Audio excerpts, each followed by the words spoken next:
and welcome to my podcast In Conversation with Mary, just Hagi Matmatali in association with It's My Productions. Today being International Women's Day, I wish all you beautiful women out there a very happy Women's Day.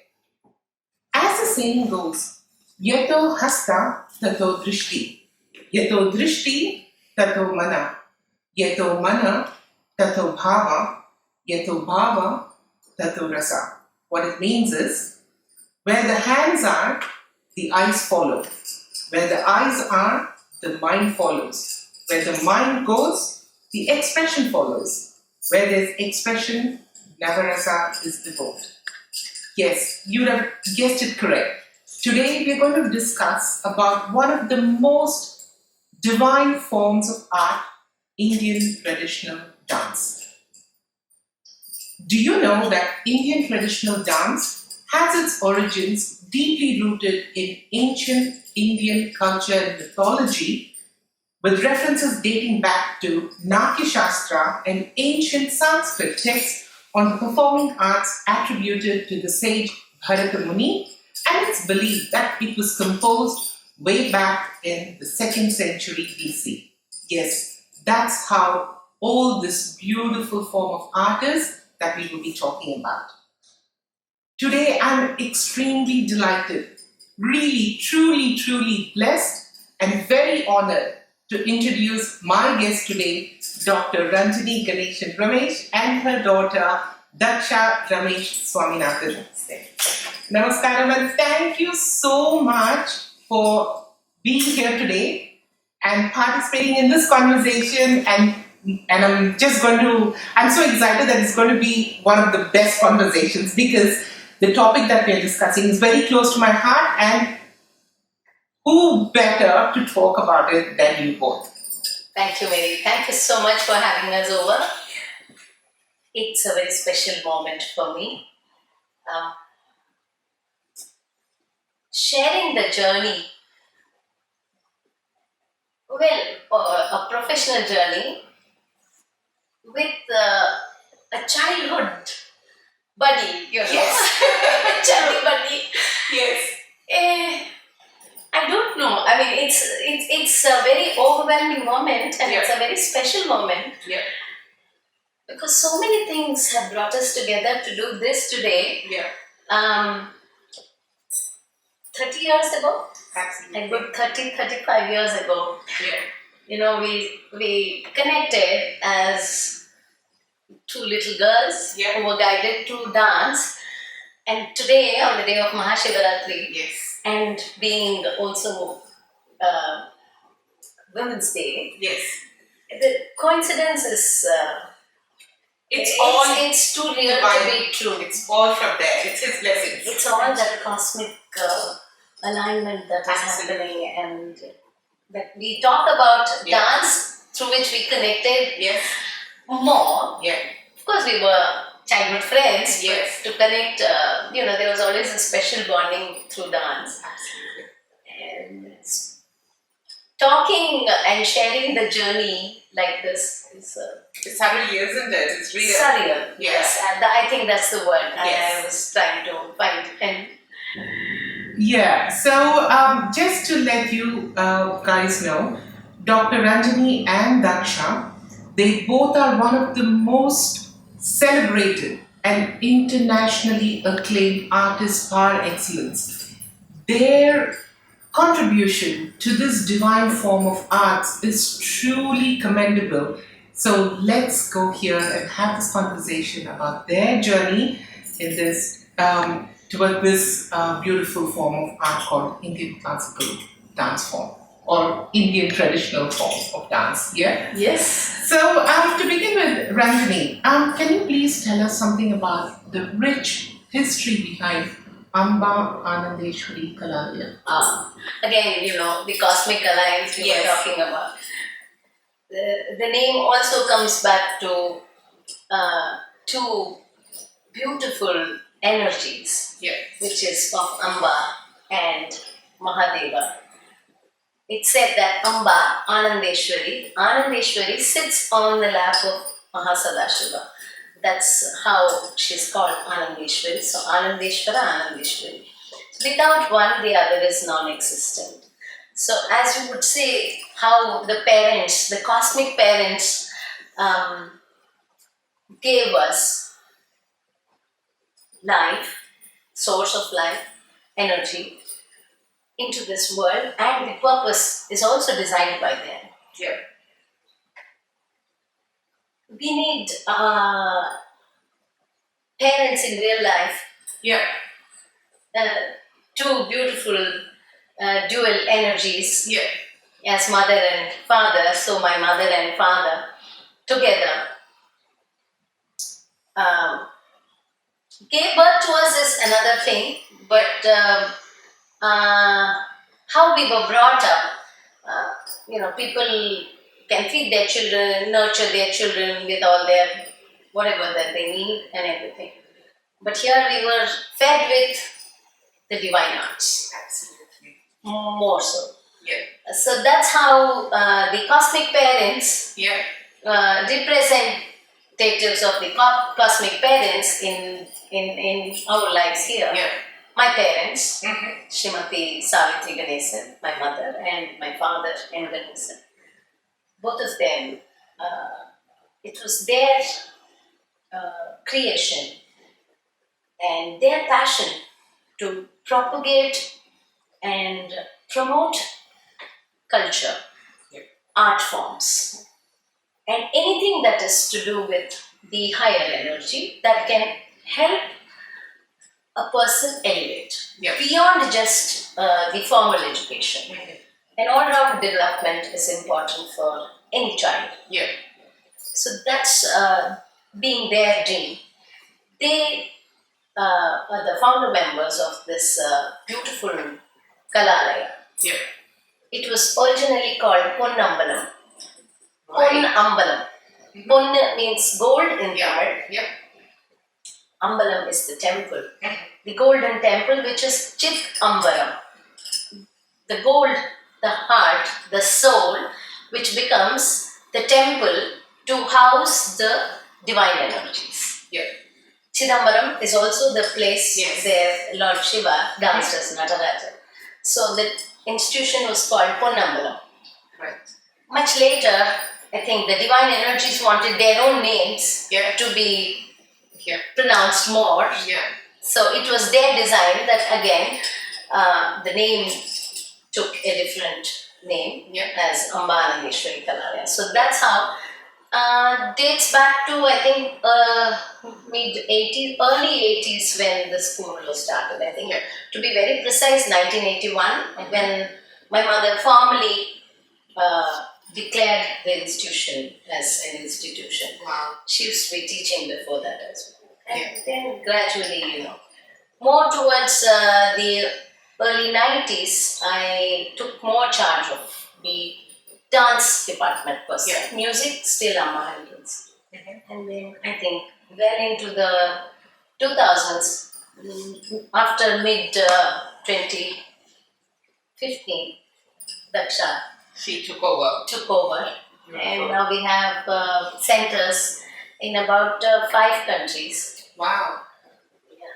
That's so nice. Yeah. So all in all, this Ponnambalam and then Amma Anandeshwari Kalalaya. It's the same thing. It's the same thing, but it just took They different took a names. different name. I think Ponnambalam became a very, very, very abstract form of a term for understanding. People started understanding it in a very other way. So I think Amba Anandeshwari Kalalaya defined it more as a fine arts institution. That's nice. So If now, I may add, Yes. more than fine arts to focus on Vedic arts. yeah. And the reason that emphasis on Vedic arts is important is to celebrate the multifaceted quality of certain practices that are not prescribed but are rather described. Yeah. So when you prescribe something, it is to have a sense of ownership over that information that you're passing on to someone. When you describe, you are but a mere observant of that phenomenon. Correct. Or the phenomena in large. Now, when we talk about why Vedic arts are described is because the great munis who have codified Bharata Shastra, by the way, is highly misunderstood as a dance textbook. It is in essence a description of all the elements of art. Art as an expressive medium. You can't express, like your very initial blurb mentioned, you cannot express unless you experience it. Absolutely. Correct? Yes. Now, when all of these are described by Bharata Muni, they are to do with the larger context of art in general. Specifically, so also the expressive art forms. Let's say, for the better understanding of viewers, perhaps the relatable ones would be theatre, music, dance. Music is also very much a part of it. Rhythm, percussion, also very much a part of it. Now, when we talk about all those things and why it is described and therefore why it is important, I'm just trying to connect the dots for us, is all these art forms, as they are described, have multiple benefits to their sadhana, as we call it. Yeah. The traditional word used is sadhana, which takes form in English as practice, but let's think of it as practice plus or practice premium. Yeah. It's like a subscription plan. Yeah. Yeah. When you do the sadhana of these art forms, Yeah. A, you get access to agency Yeah. as an individual. B, you get access to divine energy. It's almost like tuning into the frequency of what some listeners will understand as the radio frequencies one used to tune into. Yeah. And perhaps now, like Amma very often says, connecting to the Wi-Fi. Yeah. It's tuning into that divine energy. Number 3 also has numerous well-researched medical, psychological benefits to their practice. And these are the 3 top the 3 top benefits I'm listing out right now. So when all of these come together, that is why I think it is important we call them the Vedic arts. Yeah. Because they have multifaceted benefits associated with them rather than the term performing arts.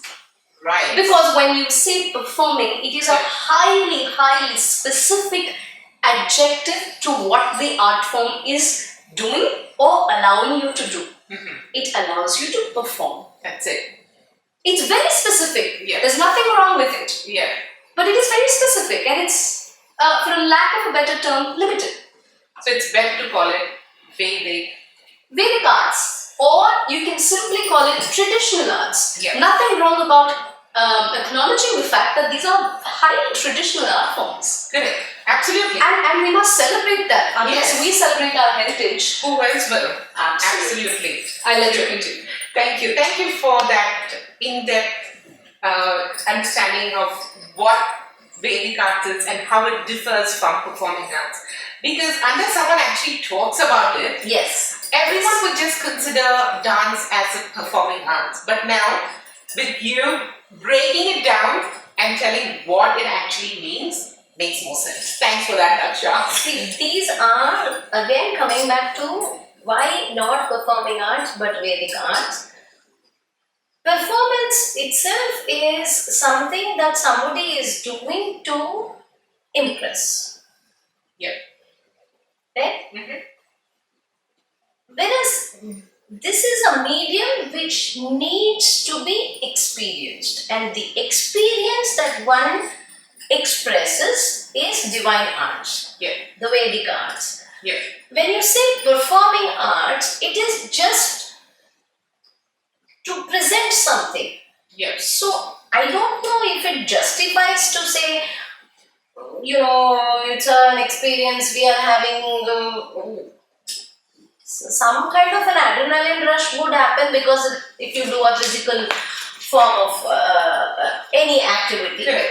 that would be there. But beyond that, if one has to enrich oneself from the soul and enrich the person who is also involved in what is being expressed as an experience, then it cannot be just a mere, can't be termed a mere performance. True.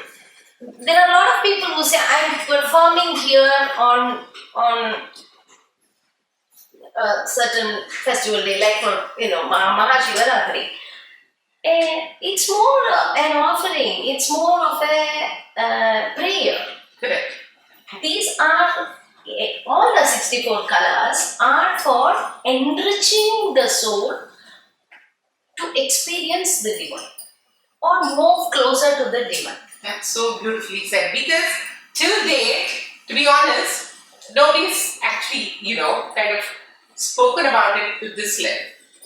It makes no sense. That's all it is too. Yeah. So it cannot be something that you do to impress people. Correct. Will become, in Sanskrit they can call it krityam. Yeah. Krit means to do something. Kriya means to do something. Correct. It's a verb. Yeah. So performing is a kriya. It's just an action-oriented activity which is done to impress. But nrityam or sangeetam or whatever color of the 64 colors, some are exhibitory, some are again exhibitory is very wrongly understood as exhibiting something. The expertise. It's not that. It is exhibitory in nature. Or rather more inclusive in its experience perhaps. Expressive. I may, when I am dancing, be able to include you in that experience. Correct. Either we dance together, Yeah. or we sing together, Mhm. or you sing, I dance, or I sing, you dance. Permutation combinations are quite infinite. Yeah. That. However, there are certain art forms that are very private. Correct. Dance happens to have the advantage of being so inclusive and so full of joy, and it's so unabashed in nature. Whether you are physically dancing with me or not, your mind can dance with me, your heart can dance with me, your soul can dance with me. Absolutely. And likewise, whether Mary Auntie, I have to say this as someone who's admired you for many years now. Oh, thank you. When you sit, stand, walk, talk, specifically your oratory skills, I'm quite a fan of. I truly have followed you for very many years, as far as I can remember. Yeah. And I do remember very vividly listening to you speak. The way someone speaks can also be dancing. Wow. Speech is a kala. Speech is also, Yes. It's a form of art. Yeah. the beauty is these are not limited art forms. Correct. Hence why the limitless quality of these art forms is an attribute of the Vedic roots they have. Correct. Those which are limited are not less in any way, they are not derogatory in any way, they are not lower than these to say, we can't look down upon them. However, there is a very objective quality of some being limitless and some being limited. Correct. That's the distinction. Again, I want to explain and talk about this word practice. Yeah. This has been in my mind for a very long time to express myself about what the word practice itself. I think it's a very misunderstood concept by myself. Yeah. The word itself is misunderstood. Practice maketh a man perfect, yes. But what is that word practice? Not doing some action mindlessly without any kind of an understanding. You keep on doing that. That is not practicing. When we say sadhana, I don't know if you can call the equivalent word for it or a translation can be practice. Practice, the word itself means living a certain activity or making that a part of your everyday activities or living. So practice, we have heard all our teachers, we belong to the same generation, so channa practice pannu. Channa practice ಮಾಡ್ಕೊಂಡು ಬರಲಿಲ್ಲ ಅಂದ್ರೆ ನೋಡು ನಾನು ಮೊಣಕಾಲೆಲ್ಲ ಹೊಡೆಯೋಷ್ಟು practice ಮಾಡು. But why? I mean, it is not a regimental. See, the word has been turned today to making it a very regimental matter of discussion or reference rather than understanding what that word actually means. Keep on living a certain concept, then you become to achieve something that It is meant to give you as an experience. This is what practice maketh a man perfect means. Yes. Not whipping yourself to, Yeah. circus ile. That's so true. Now coming back to my next question. Now, seeing, as you said, Savitri, your mom, she and dad, they're the founders of Unveiling, and you've grown up seeing that. And I think so that's where because you were living and breathing that art form, isn't it? Yes. Is that why you got drawn into this form of art? Is it because of that, or what made you take No, over? I actually don't have an answer to that question, because some people are everybody is sent down with their purpose. Correct. I don't know, maybe That's your purpose. that is the purpose that God sent me down for. Yeah. Probably this was what I was doing in my previous birth. When you go back to finding from whatever, Nadi, Josium and all that, there has been references that everybody, everybody can access to their previous births. Akashic records are there. Yeah. The cosmic is making it available. It's all there in the cosmos. Probably there was a vasana. Something, maybe an unfinished job, left unfinished, had to continue. So it came here. I don't know whether it was a conscious decision, it was not I don't think you can choose. Correct. The art has to choose you. I agree with you. I don't think we are enabled or capable, or we have the power or the potential or the potency to choose what we want to do. Especially when it comes to Vedic arts and divine art forms, they have to choose you. They have to embrace you. Because even if you want to push yourself to do something, it will just not work. No, it won't flow. It won't. It won't work. You might try hard, but if that is not your calling, it won't work. It won't work. Just to clarify, this is not to say that there is a debate, an existing debate that has been there since times immemorial. There's only talent go. Does hard work count for nothing? Hard work certainly accounts for something. Hard work is a choice that your will come with, right? Yeah. Hard work is a choice we make. However, this is not a question of talent when it comes to Vedic art forms. Yeah. What I just want to clarify to our listeners and our viewers, that the discussion that yourself and Amma are having right now is not coming from the space of considering dance as a talent. It's coming from the space of it being a higher calling of sorts. Yeah. So just to clarify that, because I don't want to offend the listeners, because something like arts is also subject to as much critique and criticism as it is to praise and glory. So just to clarify, it's not a question of talent, it's a question of calling. And I think the word you used is impeccable. Yes. Calling. Yeah, it is a divine calling. When you bracket yourself into a performing arts category, then all this criticism, critiquing, choosing it as a pravritti, a profession, you can't choose. Arts, divine arts are not meant to be to forced upon. earn a meal for you. Yeah. It cannot become a profession. Yeah.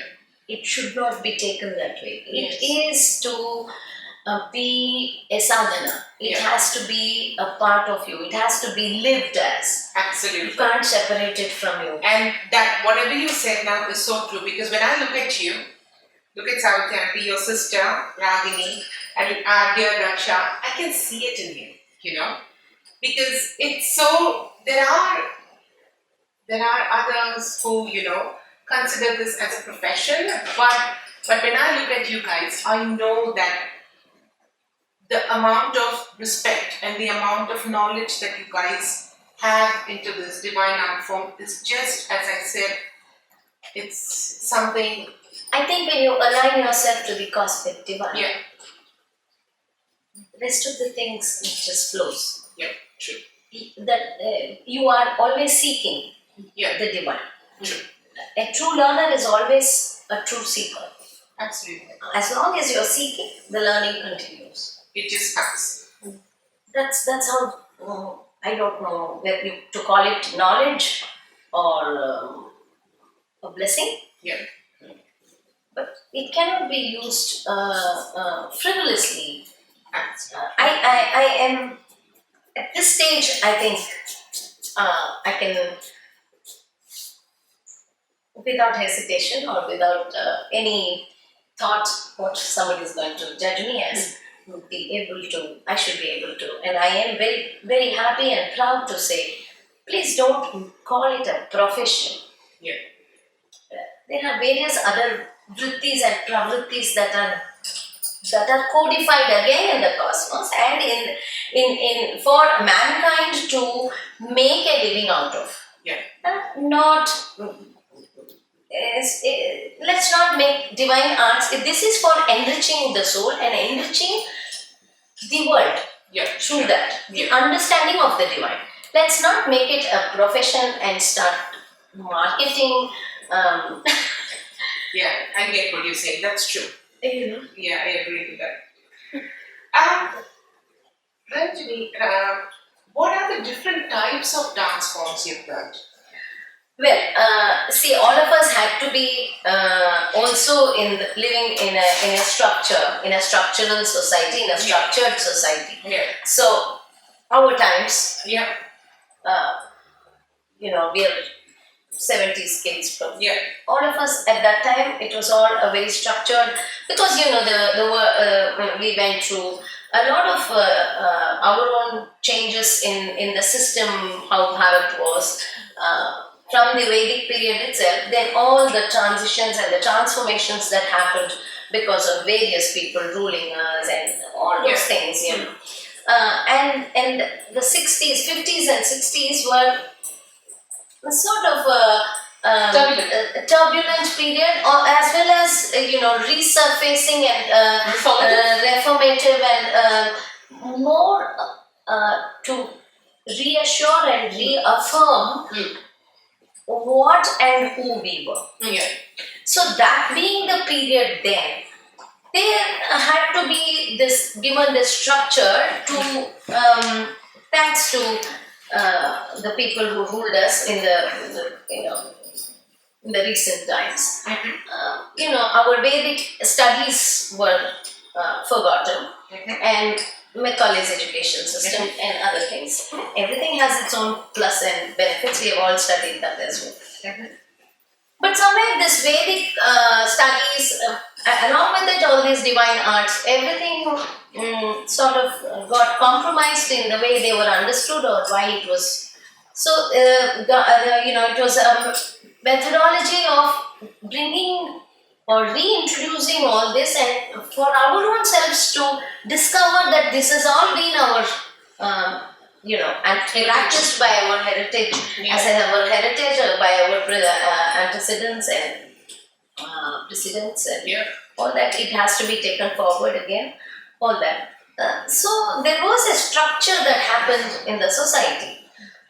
Became more to be in vogue, I would say. More in the 70s, it became like okay, this is how it should be, like how we all grew up. So there were a few art forms which were accepted or acceptable or made acceptable due to societal changes and reformations. In that category comes the so-called Bharatanatyam, which was most commonly known form of dance or art form that all of us we would learn as part of our upbringing. A little not so, Prantya, the regional it becomes. When it comes to South India, southern part of India, more prevalent was Bharatanatyam. Kerala, it was more of Mohiniyattam and Kathakali. Kathakali was very vigorous and regimented. So mostly boys would do that. And then of course there was Kuchipudi, which came out of Bhagavata Mela. Bhagavata Mela is as close to what we do today as Devanrityam, as close to the source. Devanrityam is the source of divine art forms. And we can list it. It was listed out like Bharatanatyam, Kuchipudi, Mohiniyattam, Kathakali.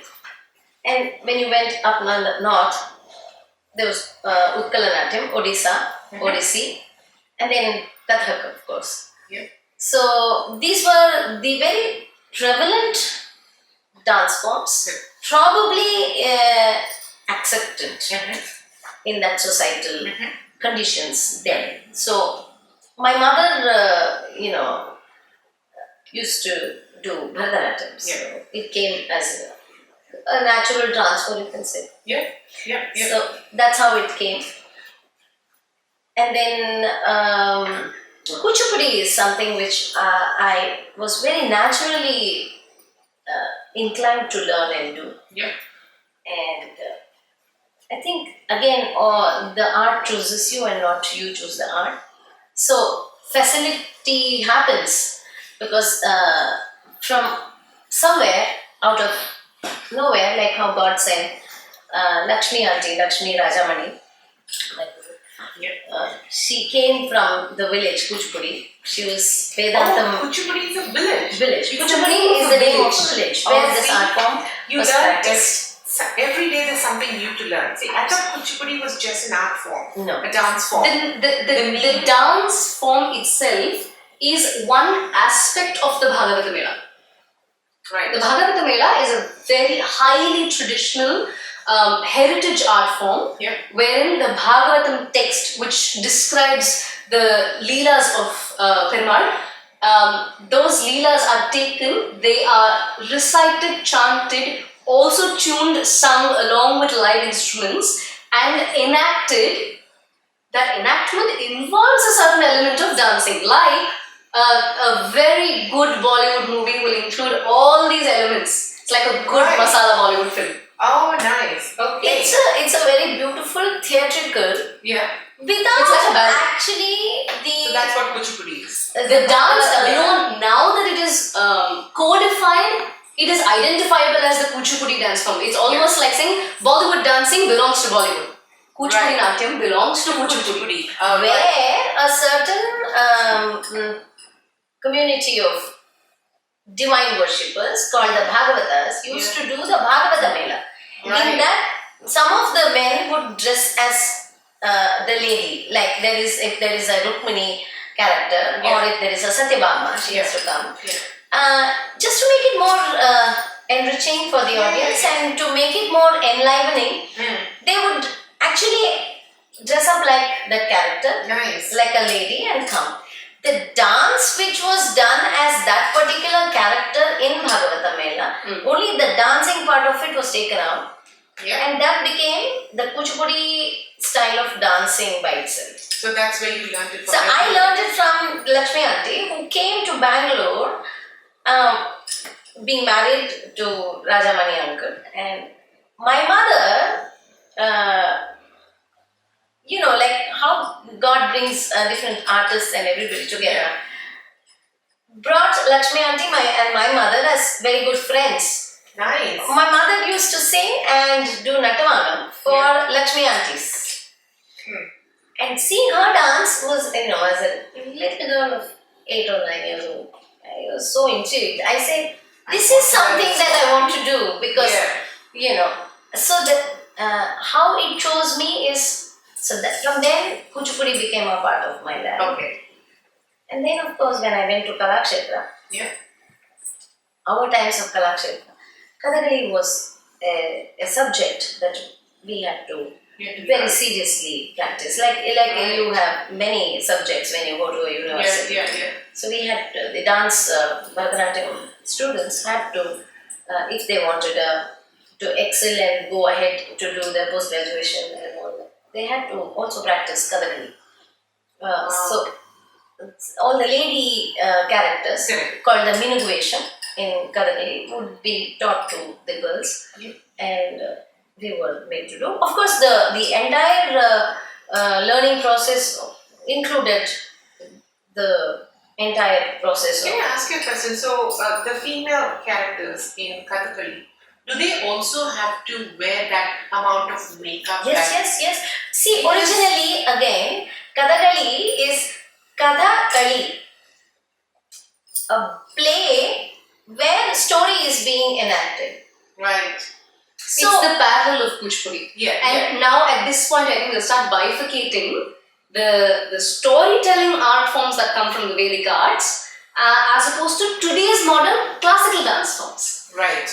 They are two separate categories that have now been merged for societal acceptance. Nice. Yeah. So, just to draw that parallel again, Yeah. Kuchipudi comes from the Bhagavata Mela.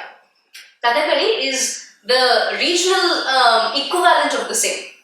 Right. When we go up north, we'll come to the next one. Okay. So, We'll give you a in time. Kathakali also, see, the societal conditions those days allowed men to be the people closest to communicating with the people in the society. These are all temple art forms, basically performed in the temple to enrich and bring back to talking about all about our divine energies through Bhagavata or anything of that sort. Ramayana, Mahabharata, all the stories. So the men would wear the characters dress up as the lady. The lady character, Minugu Vesham it is called. Minugu means Palak no? Or glamour. Yes. So the Minugu Vesham was also being done by males. Yeah. So there is to glamorize and make someone look like Mohini or somebody like that. They had to wear that kind of makeup. So it is just slightly an exaggerated practice of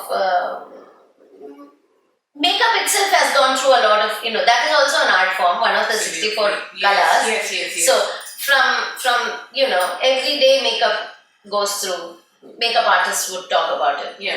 How there is The evolution and a progression. And what we do today as makeup. I remember I was having pancakes.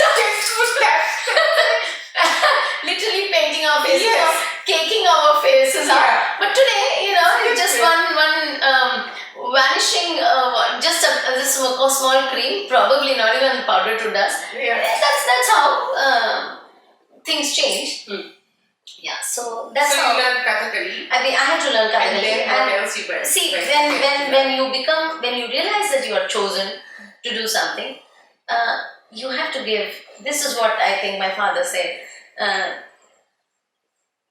He was a very progressive. He's been always a very progressive father. I must say, a progressive person, person with a progressive thought.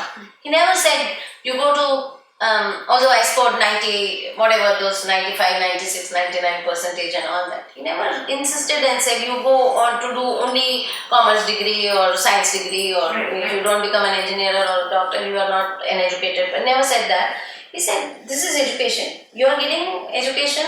You are getting to be educated in the Vedic arts. It's a wholesome thing. What is not there in Vedic arts? There's physics, there's chemistry, there's biology. It's all integrated. Our way of Vedic studies itself is integrated.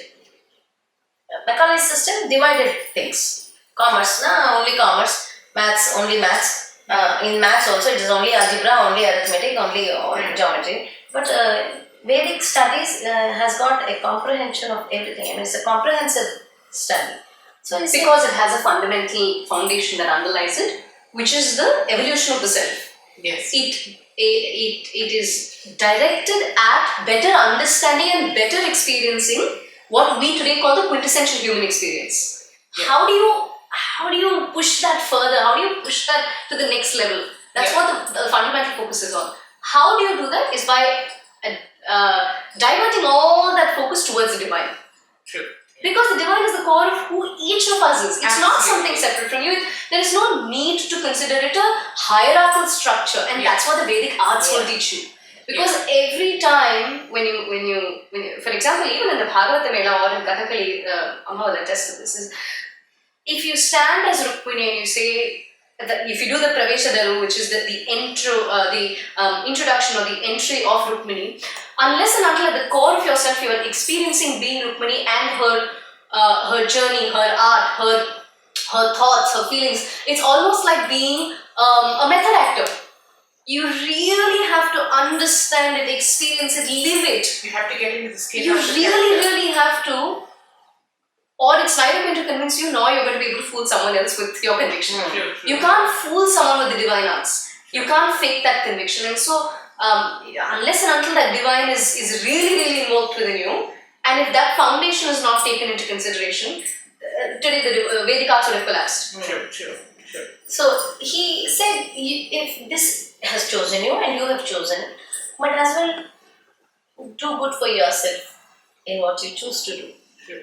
That's all. That's a very progressive thought Absolutely, for that time. for that time. Yeah. So, freedom comes with a lot of responsibility as well. Yeah, true. He gave us a lot of freedom to do what we wanted, but of course we had to use it with a lot of responsibility. So, and also this seeking never stopped, Yeah. So because art form is not just, it's a very wrong thing to say. I mean, we've all probably heard one lifetime is not enough to master one art form. We don't want to make khichdi of everything. No, nothing like that. It's all a myth.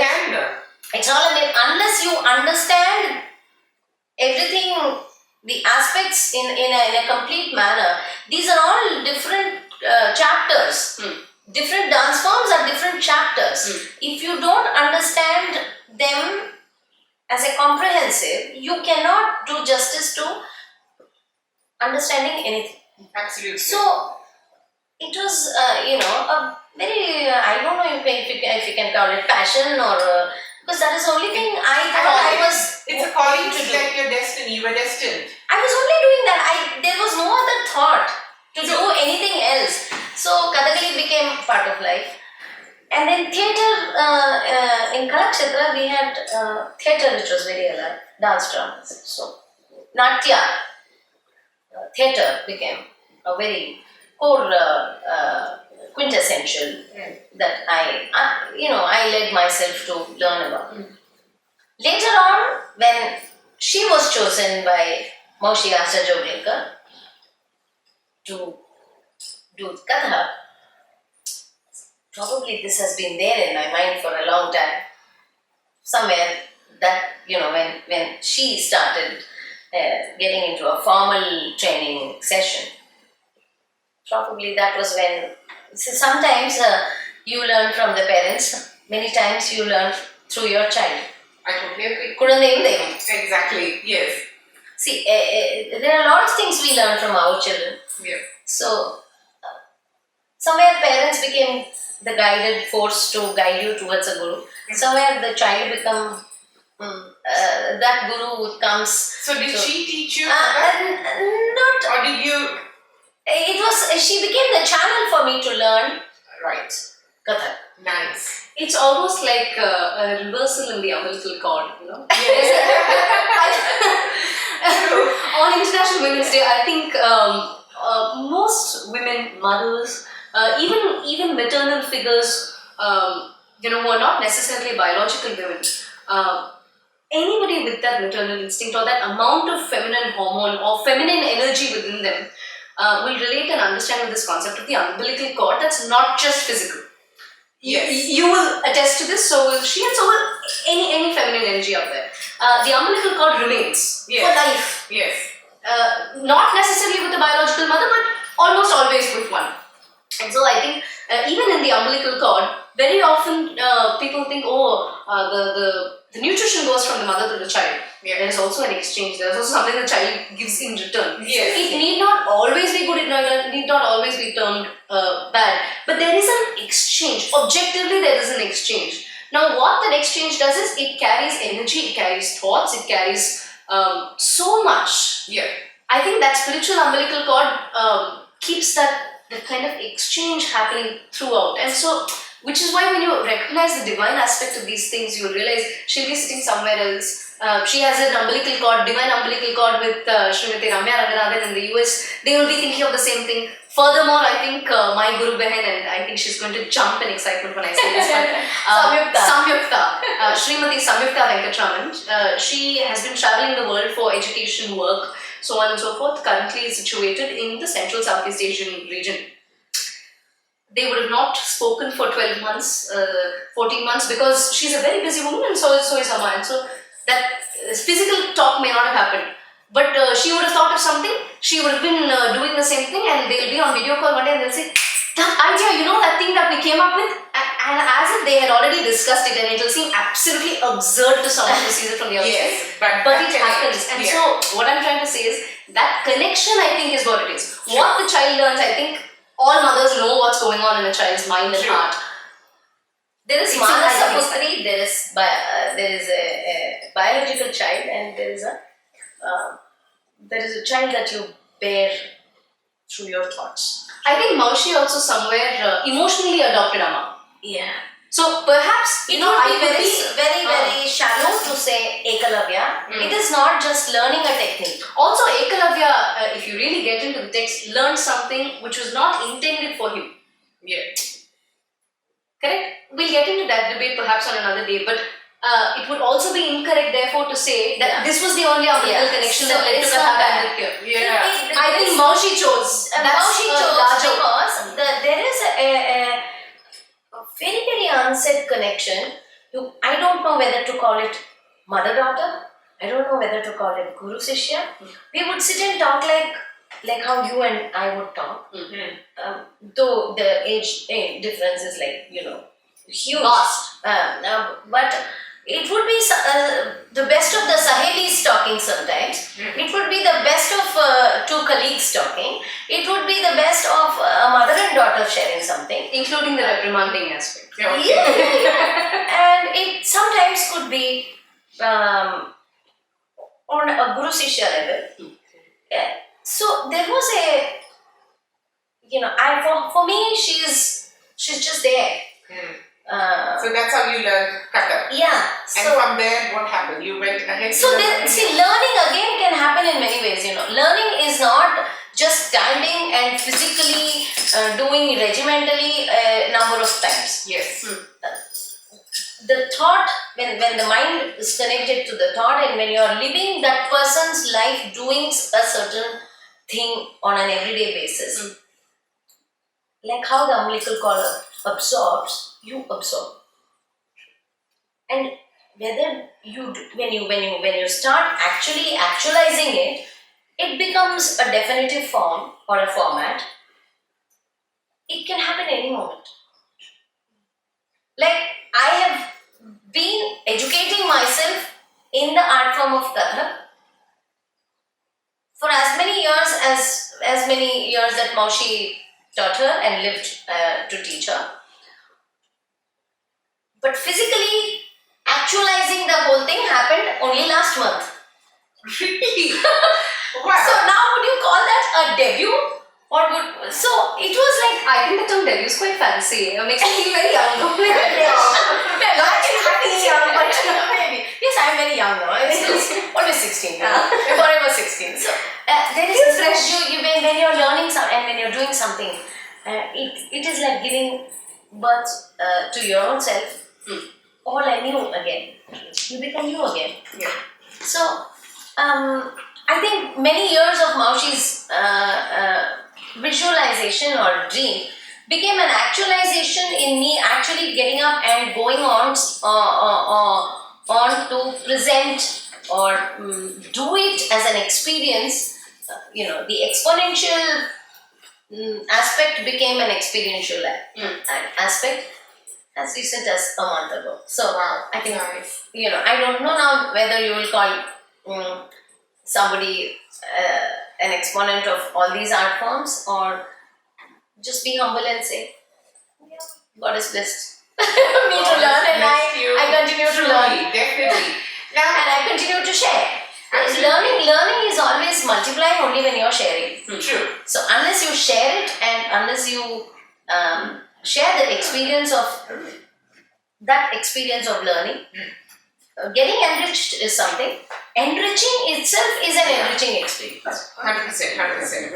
I That's just wanted to ask you, because we've been talking for so long about various forms of traditional dance, and it's so nice for me to just sit here quietly and listen, because you're just not answering my question. you are getting into the, depth of everything that you're saying, and you're giving so much more perspective to it, which makes it, it makes me feel so enriched. No, Thank you so truly, much. because for you to get to this, to be in a space where you know so much about the art form. Have you read a lot of books? How did you get all this knowledge? Because I've seen people who have learned, like for example, Bharatanatyam. They know that art form. They do that really well. They perform well, and they share that to the younger generation. But I haven't seen anyone expressing and talking about this beautiful art form to this extent, because you have so much knowledge, and so do you, Daksha. So how do you get to this? Is it that fire in you to learn more, to read more about it, to enrich yourself? What is it? Devanrityam.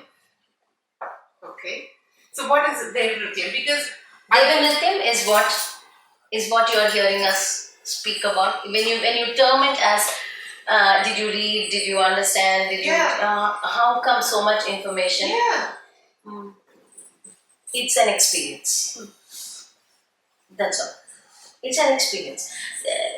Nobody teaches somebody to be a mother. Right. Yet every mother is different.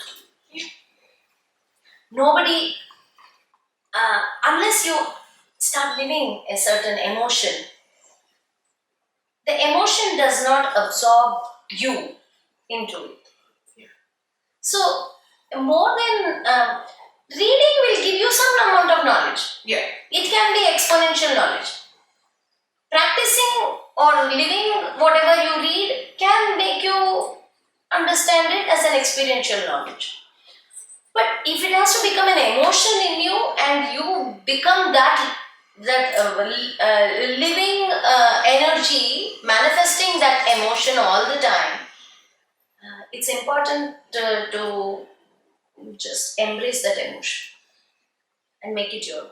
You've said it so simply, and that makes so much sense. And that is what Devanrityam is all about. That's Because what we are this doing is now. a dance form. Did you kind of come up with it, or if you can talk Again? more about it? Again, I think the divine chose to give it as a download. Yeah. Because Devanrityam is not a set format which, like you go, like all the other dance forms, so-called structured dance form today, Yeah. that somebody is there to sit and teach you, somebody is. Yeah. This is something which has happened. That's all I can say. It may sound very abstract, but it is an experience. Every aspect started revealing itself like how it revealed itself to me. And even how I started unraveling the whole thing and revealing it to them and sharing it to them, it was all a very, very natural process. Can I add just, I'll give us a pattern. Yeah. Fairly simple to follow. Man-made objects, you can quantify how many, their qualities, use purpose, you can study them. Because you're creating them, you can also change. You can manipulate them as much as you want, and I mean the word manipulate in the best sense possible. Yeah. It's under your control. Correct? How can you count? Can we sit today and count the number of flowers or types of flowers that exist? Or the number of them? The number or the types of trees that exist? We are still studying. The number of species that exist. We have not explored anything of the oceans. We have not explored anything of space. Correct. We have not explored anything of the creation that we are blessed to live in. We can neither quantify them completely in one sort of person's lifespan, if we are so to say, nor can we fully describe because each creation is unique and individual and it has its own experience in nature. If nature is so abundant, so is art. And the greats across the world will agree, whether it's Albanelli for being a revolutionary artist in the contemporary form of dance, or whether it's Mozart for music, any of the greats of cinema, literature, poetry, whatever art form you take, their experience will be so unique and so abundant and so limitless. It's nature. That's why. Art in its most authentic form is nature. Who creates art?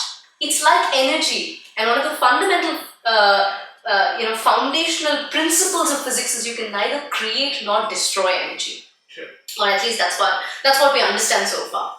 Correct? So if energy cannot be created or destroyed, it is natural. Nature is natural. So are the arts. And therefore, because Deva Nrityam has revealed itself in the most authentic way possible and still continues to marvel us. Let's be very, very honest here and say, I don't think anybody can be an expert of Deva Nrityam in the conventional sense, because how much can you master? How much can you gather your expertise?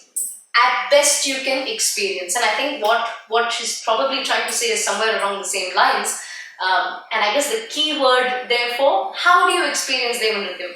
I think your question was leading towards how does one get to be experiencing what you're experiencing? Let's not put it on a hierarchy. How do you experience what you experience? Simple keyword, surrender. Nobody can claim any credit for creating something. Only the creator knows what he's created. Sure. So when you surrender, surrender does not mean falling at someone's feet or going low in esteem or anything. Surrender means aligning. When you align to that energy and say, you chose me to do something, you are giving me something, some information, let it flow through me as you. As you wish. I am just a medium to express what you are saying. And that exactly is what happened as Deva Nrityam. So, I think even in my younger days, or even as I practiced the structured art forms, there was never a day that I would call myself, I choreographed this or I presented this. No, we don't present anything, we don't do anything. We are just the chosen mediums. We are only, some energy is making something flow through us. Some energy is making you bring out all these various aspects of all these people, different people that you are talking to, and bringing to the world that these are things that one has to look out for. You are not sitting and choosing, today I'm going to interview this person, today I'm going to, it's not planned. You are surrendering to a higher source and everything facilitates accordingly for that. Similarly, that is what is Deva Nrityam. That's why I called it an emotion. It's an emotion. I just allow that emotion to flow through me and it flows through as done. Now, codifying it and enabling somebody like Daksha or somebody has to take forward what the God is blessing into the world as a medium through a chosen medium. Somebody has to document it, and for the purpose of documentation and keeping them, so many saints have been there. So much they have sung in praise of the divine, or as shlokas, or if you say, if Valmiki can sit and say copyright for Ramayana, does it work? But it had to be documented, so all of us today can read. All that what Jesus said is documented as Bible. These are words of the divine through a chosen medium. And that documentation has helped us to know what that is today. Similarly, Deva Nrityam is a format. Now, I have to format it in the manner that the divine is asking me to and directing me to structure it, format it, document it with the help of all these girls. Of course, technology. Ranjani, I've got a question for you. Due to your invaluable contribution to this field of art, you've been conferred the honorary doctorate from the Vedic University of California. When did this happen? And this is, I feel myself, it's like, oh my God, what an honor. How did you feel when that was conferred to you? Again, a cosmic blessing. Yeah. Something that the cosmos or the cosmic energy, or you can call it Amba or Sadashiva, they said, yes, child, you are going in the right path. Continue to do so. We expect more from you. Yes. So, we give you a small, Recognition. I don't see whether you can call it recognition. Ranjani, I think you're too humble. Humble? Yeah, you're like a small contribution. Nobody just gets called and nobody just gets given a doctorate, I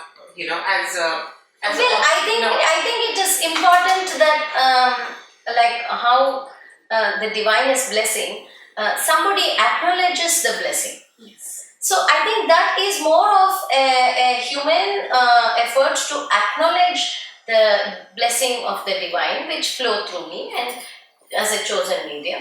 So it is more like I would like say maybe given a toffee to say continue to Keep going. keep going. Keep going and keep doing the good work. Keep going and keep doing the good work. Don't forget that you are sent to do a specific responsibility that you need to. Never go astray, or never say, oh, I have achieved. Yeah. Yeah. Or say, oh, somebody is giving me all these awards and given. It's easy for human minds to feel very contented and very get to a sense of achievement kind of a feeling and say, well, no. When was this given to This you? was in 2012.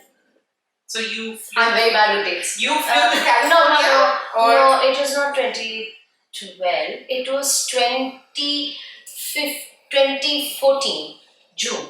Nice. No, it was sent. It was sent to you. Yes, Okay, yes, it was nice. sent.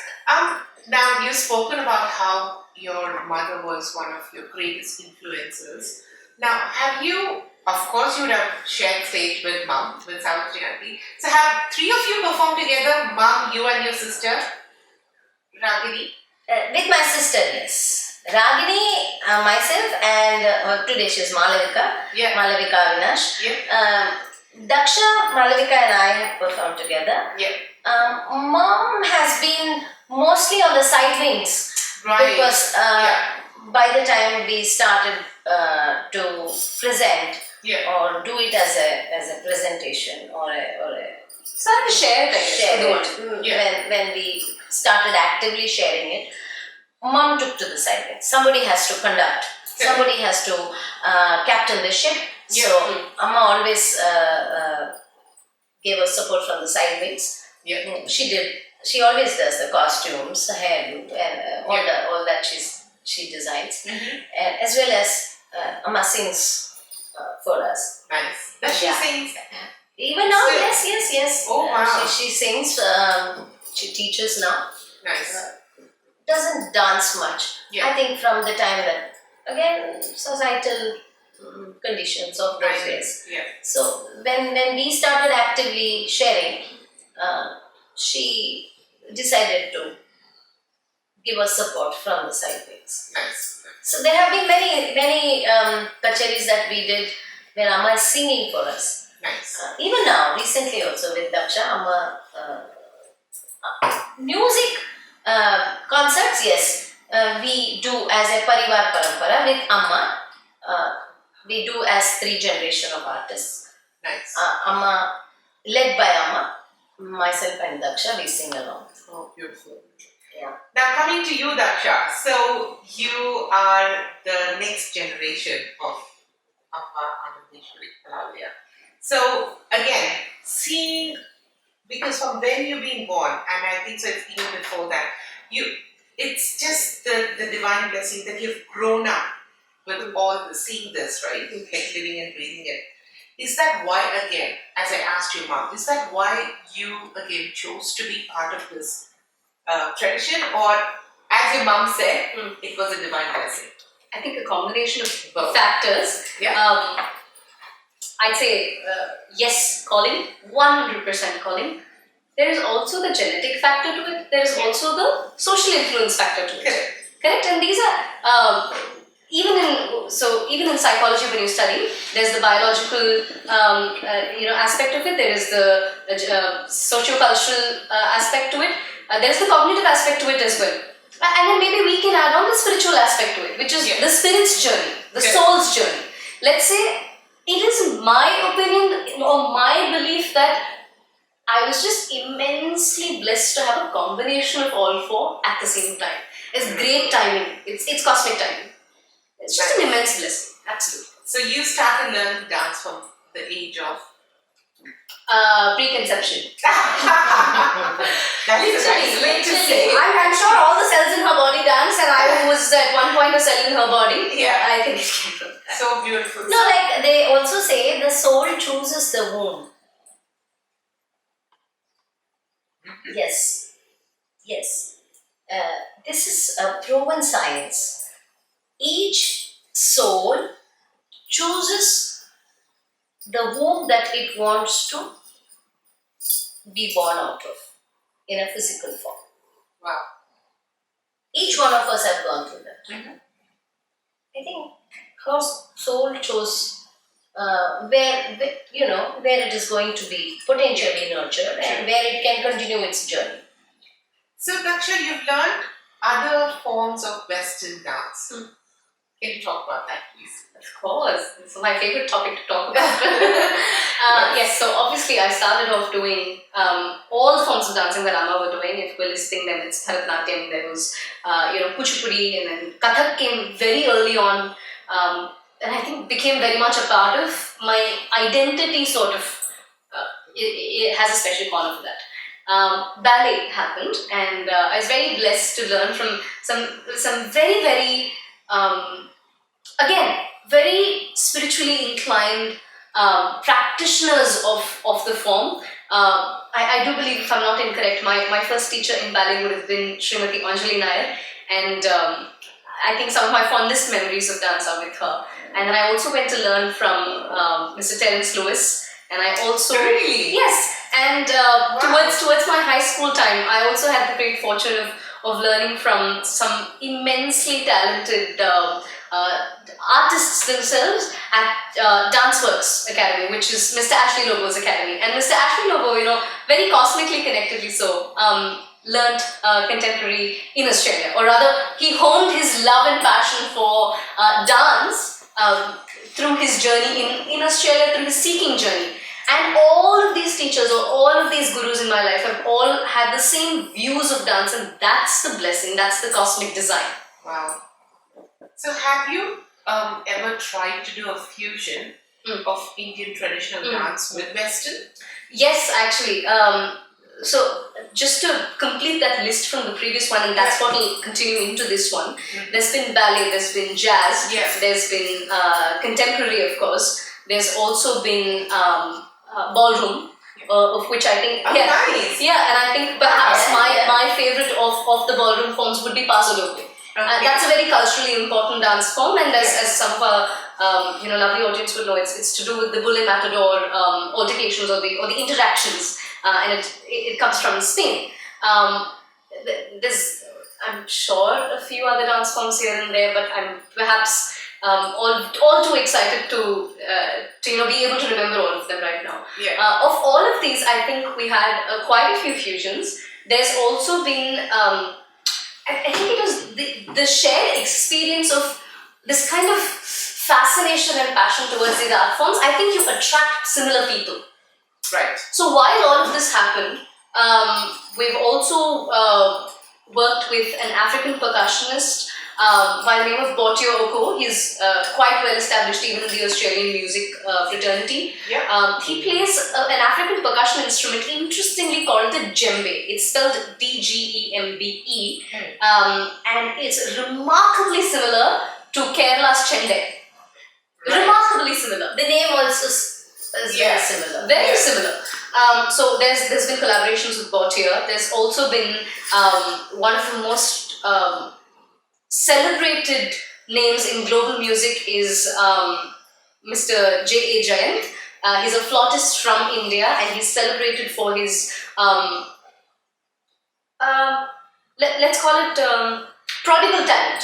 Wow. He's celebrated for his prodigal talent in the flute, because one can be taught to play the flute a certain way. One can further enhance their skills and learn to play it another certain way, perhaps. There are multiple schools of thought even within instruments, right? As there are in dance, music, theatre, so on and so forth. He somehow seems to seamlessly link a lot of these. So does Bautier. And so, like I said, this sort of collaboration between very like-minded seekers, that's been happening quite actively. These are the two people I can think of. There's also been digital projects that we've collaborated on with some Australian, let's call them home brands, like Aishani Media. Mr. Laksha is the head of that, and we've done some very fun, interesting work, and we had a great time exploring the arts, sharing Western art forms, Indian art forms, Vedic art forms, and mixing, exchanging. Nice, very beautiful to see the younger generation bring it all together, and like how this it originally is from the source. Yeah, true. Somewhere in the 70s and 80s, I think too many conservative ideologies and thoughts kind of divided art forms very much. But this new the younger generation, this you can call them Gen Z or Gen Next or whatever. I call them Gen Next. They are the ones who's going to bring back art as art, not as a profession. Yeah. And that's so nice too. Because they're very sorted. They're very sorted. True. They all have their own professions to keep their lifestyle going, and they are doing sadhana in the art field. That's so beautiful. This is It's a nice balance they are able to maintain. That's really nice. That's very nice to see. Ranjani, what do you think that, what role do you believe that Indian classical dance or Indian traditional dance plays in preserving and promoting Indian culture? Because I see that if you look at certain parts of India, they're becoming more westernized and more modernized. What do you think, the role of Indian traditional dance? How is it? Anything you make regimental. Yes. Anything you make restrictive and difficult to achieve, or keep giving them this thought that you have to put in 100 hours, you have to put in. I went on stage when I was 40, how can you go on?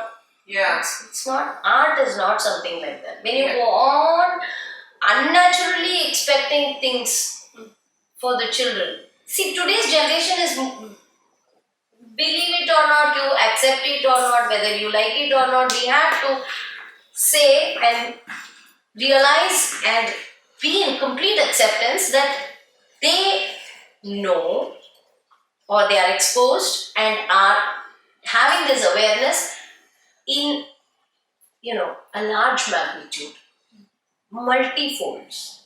Nice. So their ability to explore or experiment or experience it is also quite quick. And you can't say just because they are quick learners or they are quick presenters or expressing it quickly. You can't say we worked for 35 years. In today's times, there used to be a 3-hour kacheri shows that I have done. 3 hours, 3.5 hours. Then it came to 2 hours, 2.5 hours. Today, 2 minutes, the entire Ramayana is shown on stage. Oh, on stage, 15 seconds of an Instagram or a TikTok reel. Oh my God. 15 seconds, and 10 they are seconds. able to successfully convey what is the essence of what they're trying to say. That's the What would beauty you of say? it. What would you say? Would you call it modernization? Would you call it moving towards the west? Would you call moving more prudent use of technology, what would you call it? Yeah. You have to accept it all. Yes. And be more encouraging for youngsters Yeah. and accept them that they are quick and being relevant to move ahead. Sure. If that acceptance is not going to happen, if you're going to be old school, start saying, in my times it was 20 years to master, in my grandfather's time it was 40 years to... No, not really. It's not going to happen like that. Things have changed. Anymore. Yeah. So if this kind of mindset changes, and everyone starts appreciating Yeah. whatever the efforts the youngster is doing. Yeah. I don't like this critiquing because it Yeah. never existed in any of the eras. It is all a very recently man-made profession. Yeah. People took the liberty to criticize or critique and make a living out of it.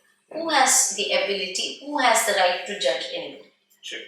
Nobody has. And it's not nice. Let's not judge anybody. If we feel nice, say, wow, I really enjoyed. If you don't, too bad for you. It's actually what you just said was my last question to you. It's like, what are your inspiring words to the younger generation today? Just keep going, yeah. Yes. Keep rocking. That's it. Do what you're doing with a lot of passion and don't run after it to chase money. Don't use it as a medium to earn money.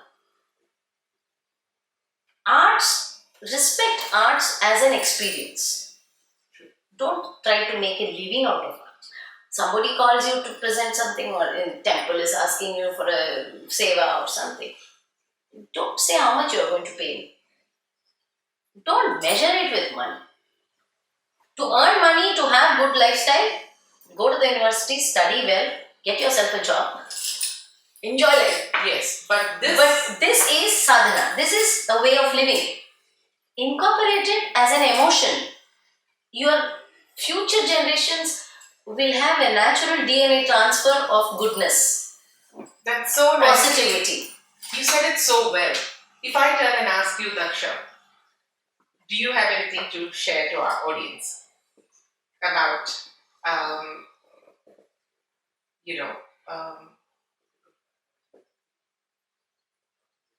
what do I say? If they want to learn an art form, or if they are, passionate about something, what do you think they need to do? As a younger generation person, I'm asking, what do you think if you have to say them something? Connect to the Wi-Fi.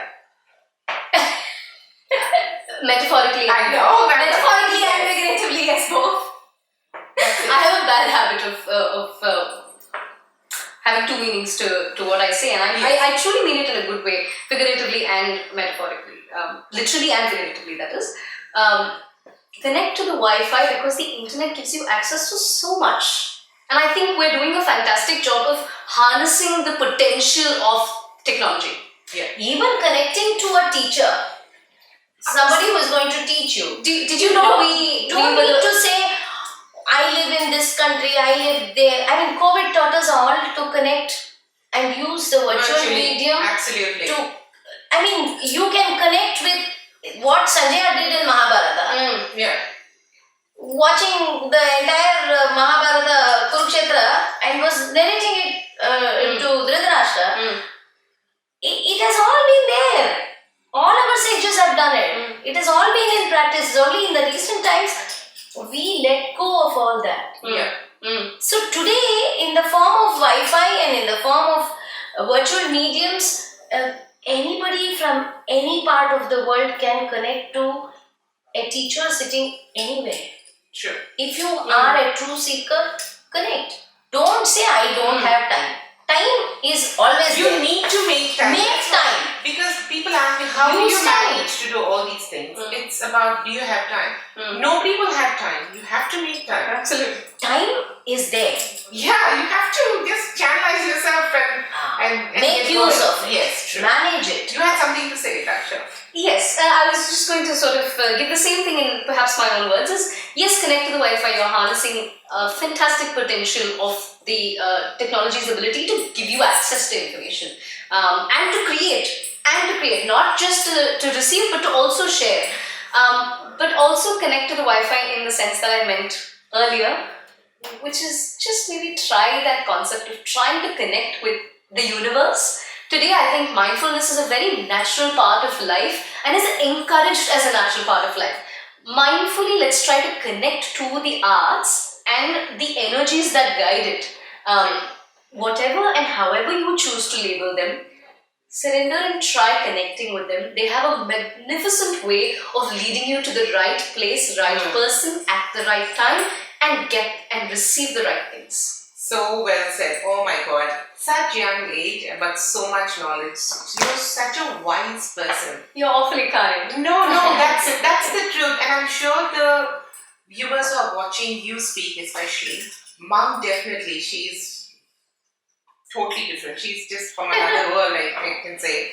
But you, Daksha, the way you talk, the knowledge that you share, I think so you are such a wise person. And I'm so glad that you are here today with Mom.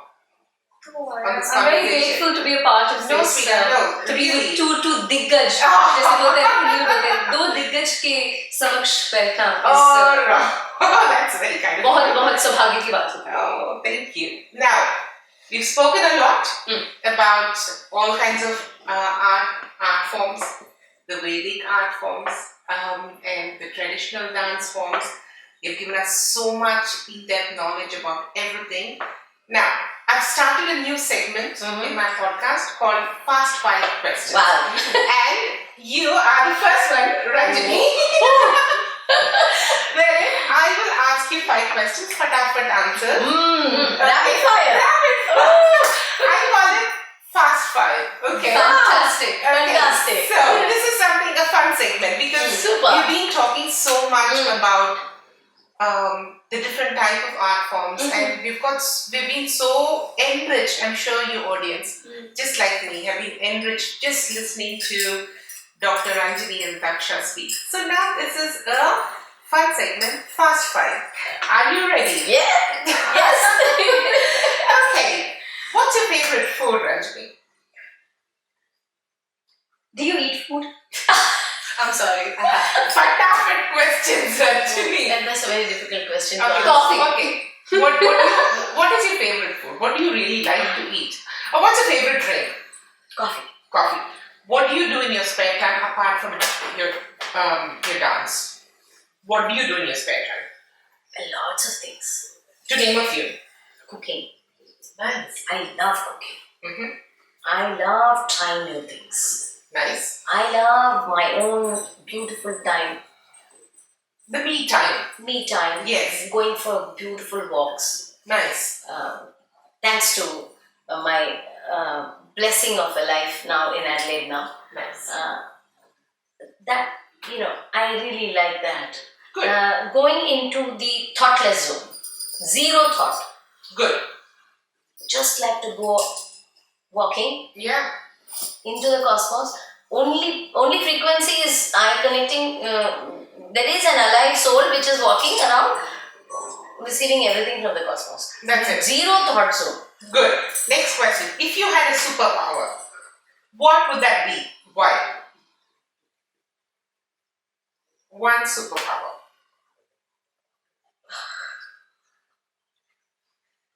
Would you like to have a superpower? Let me put it that way. I don't. I think God is already with me as a superpower.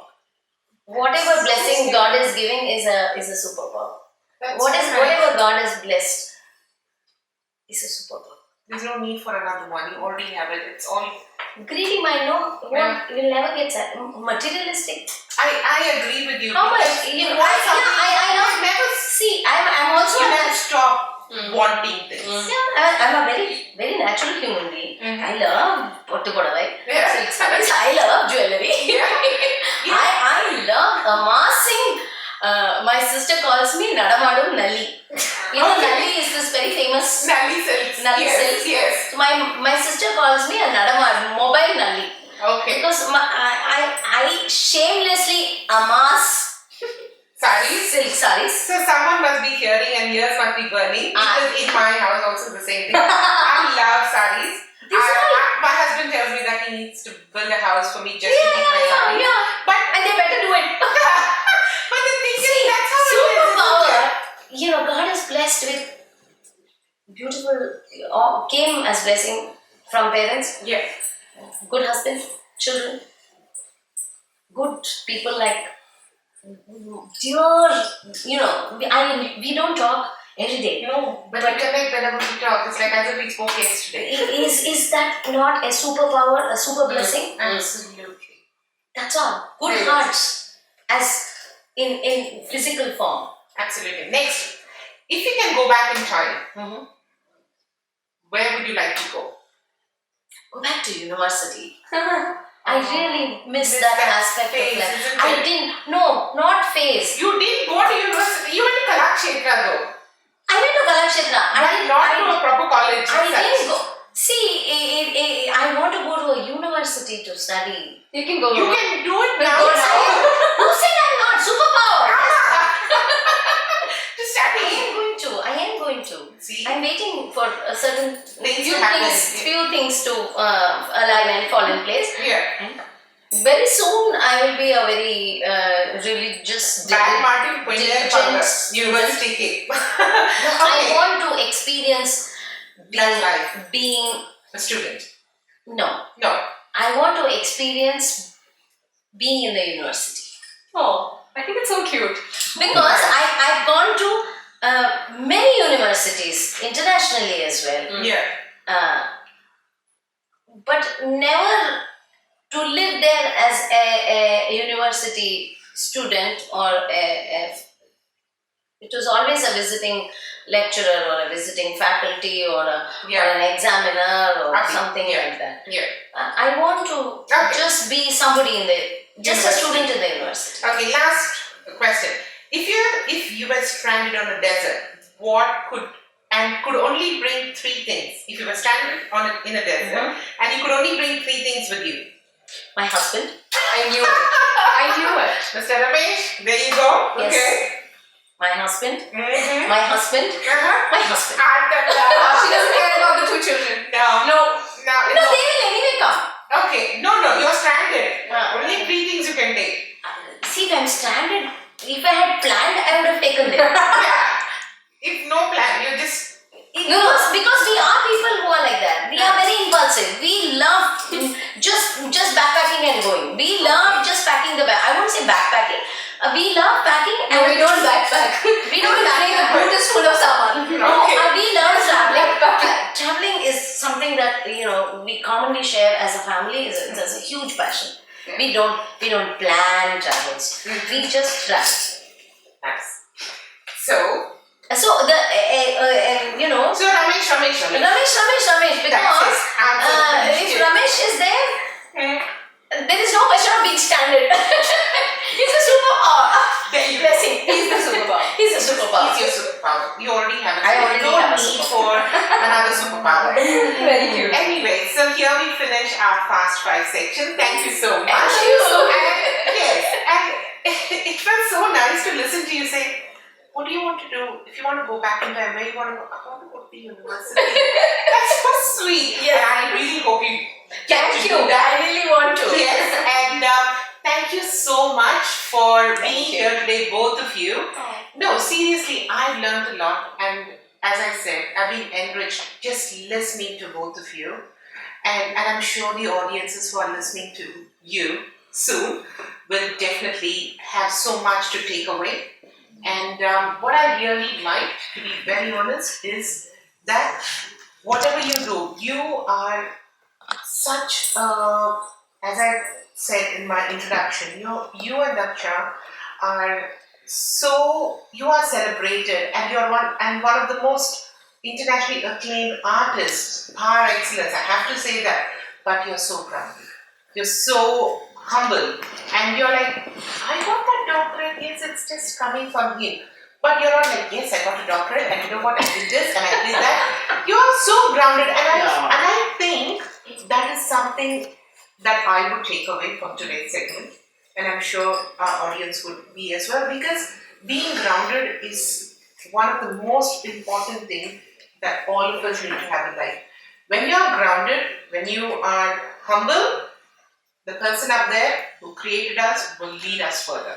We will go places, you know. And Absolutely. so, and I'm so thankful to both of you for sharing your this conversation with me. Thank you And so much. I really pray that God blesses you both and your family to do more good in life, to achieve more. And as you have brought up Devan Nrutyam, I pray that you do more. Thank you. And more people get to know you and just get inspired by what you guys have done, are doing, and will continue to do in the future as well. Thank you. So thank you so much for your time. Thank you. Thank you. Thank you Thank you so much. Thank you. Wonderful.